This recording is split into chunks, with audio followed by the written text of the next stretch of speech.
Vamos lá, pessoal, com mais um Geografia para cair o cabelo, com o professor Wagner Rocha.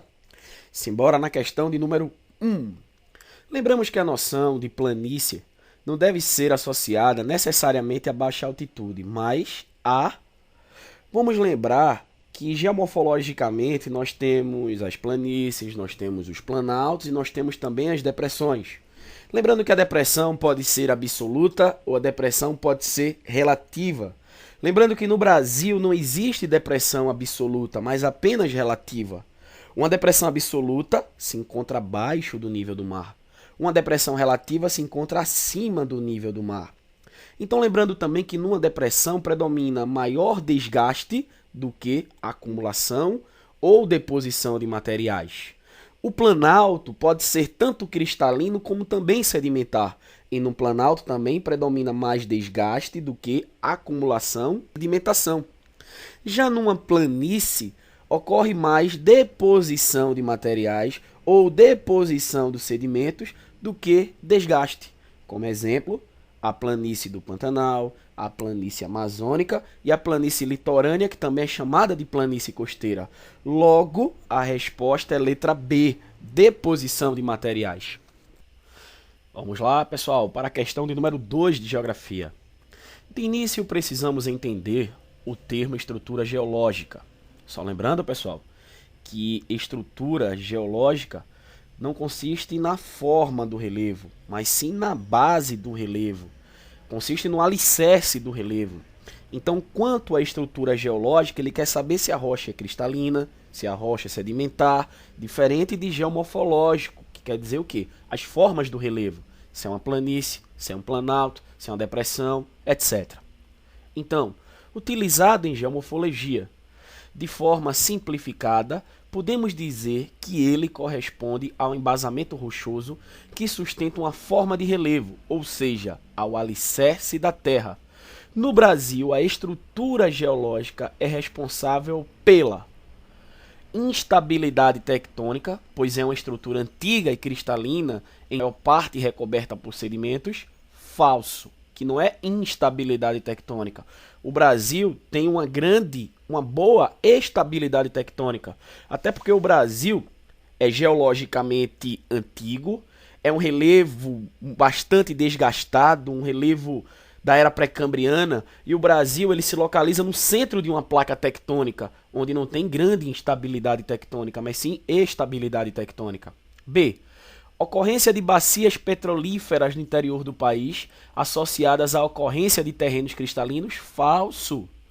Porque bacias petrolíferas, ou seja, o petróleo que surgiu na era mesozoica, ele é associado a bacias sedimentares e não a escudos cristalinos. Lembrando que no Brasil nós temos 64% de bacias sedimentares e 36% de escudo cristalino. C. Estabilidade tectônica, responsável pela não ocorrência de terremotos e atividades vulcânicas em época geológica recente. Verdadeiro. Então o Brasil já foi palco de inúmeros terremotos e atividades vulcânicas, sendo que hoje o relevo do Brasil é bastante estável. O Brasil goza de uma verdadeira estabilidade tectônica. Logo, a resposta correta é a letra C. Bora dar uma olhadinha na letra D. Pobreza em recursos minerais? Falso. Até porque o Brasil é muito rico em recursos minerais, como por exemplo o ferro, o manganês, a bauxita. O Brasil é um grande produtor desses recursos minerais e tem grandes reservas de recursos minerais. É tanto que o Brasil tem a sexta maior reserva de urânio do mundo. E isso porque não pesquisou ainda nem uma boa parte do território brasileiro em relação a urânio. Existência de um relevo tipicamente de planície? Falso também, porque o Brasil é predominantemente de planalto. Os rios brasileiros também são rios de quê? De planalto. São rios que gozam de uma grande queda d'água. Logo, mais uma vez, a resposta é a letra C. Vamos lá para a questão de número 3, última questão de geografia. O processo de formação deste combustível exige longo tempo geológico, remontado à era paleozoica, quando ocorreram transgressões e regressões marinhas. Nesse processo, áreas recobertas por florestas ficaram submersas e foram cobertas por sedimentos em suspensão nas águas oceânicas.